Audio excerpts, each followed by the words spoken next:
Greetings, brethren of the Seventh-day Adventist, and happy Sabbath. Today we want to talk about men haircuts that are an abomination. We know, brothers and sisters, that today, as it is in the Church of God, there are all kinds of haircuts that we see on men's heads as we talk today. This, brothers and sisters, is what we are talking about today. We know that this is a taboo. This is not acceptable in the sight of God. These are worldly practices and customs that we see in the Church of God today. To separate and distinguish his children. We are going to read from Testimonies for the Church, Volume 1, page 523. It reads, "To many, the dress reform is too simple and humbling to be adopted. They cannot lift the cross. God works by simple means to separate and distinguish his children from the world. But some have so departed from the simplicity of the work and ways of God that they are above the work, not in it. Something must arise to lessen the hold of God's people upon the world. The reformed dress is simple and healthful, yet there is a cross in it. I thank God for the cross and cheerfully bow to lift it.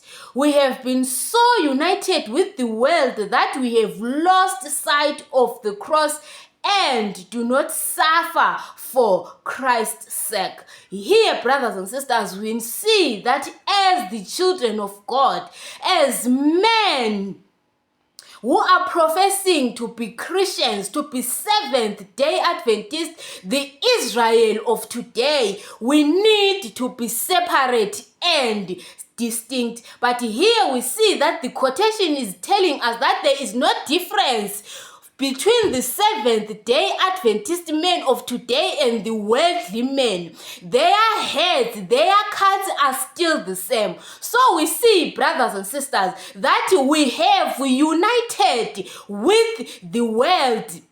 The way we dress, the way we do our haircuts as men. Here it is emphasized that we need to be separate. We need to be distinct as the children of God. Let us hear what the Bible is saying.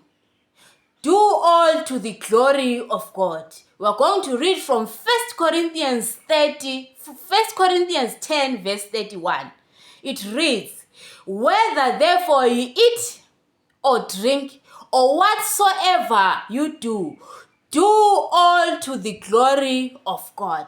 We know, brothers and sisters, that in everything that we do, whether we eat, whether we drink, our dress, and even our haircuts must give glory to the Lord.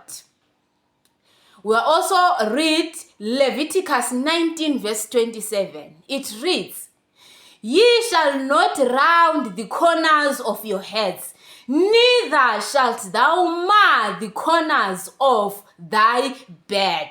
We have seen, brothers and sisters, the images that we have put on our previous slides, that the men today, when they cut their hair, they trim the corners of their heads, and even their beds are being trimmed. But here the Bible is telling us that we are not supposed to trim the corners of our heads and beds. When you cut your hair as men who is professing to be a child of God, you must do a simple cut, no trimming. We're also going to read Leviticus 21, verse 5. It reads, "They shall not make baldness upon their head, neither shall they shave off the corner of their bed, nor make any cuttings in their flesh. Here, brothers and sisters, we are being warned that they shall not make boldness upon their head. We know, brothers and sisters, that today there are others who go to the extremes. They remove total everything on their heads. We'll see what I'm talking about on our next slides. That the hair is completely removed. And even the cutting on their skins, the tattoos, and all those kinds of things that they put on their bodies. Here we are being warned that we are not supposed to do that.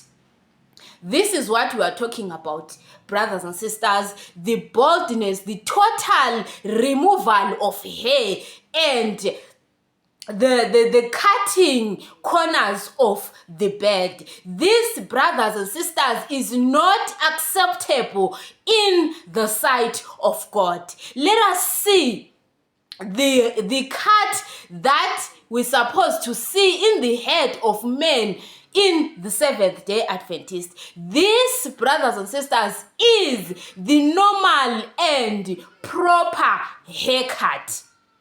No cutting of the corners on hair and no cutting of corners on the beard.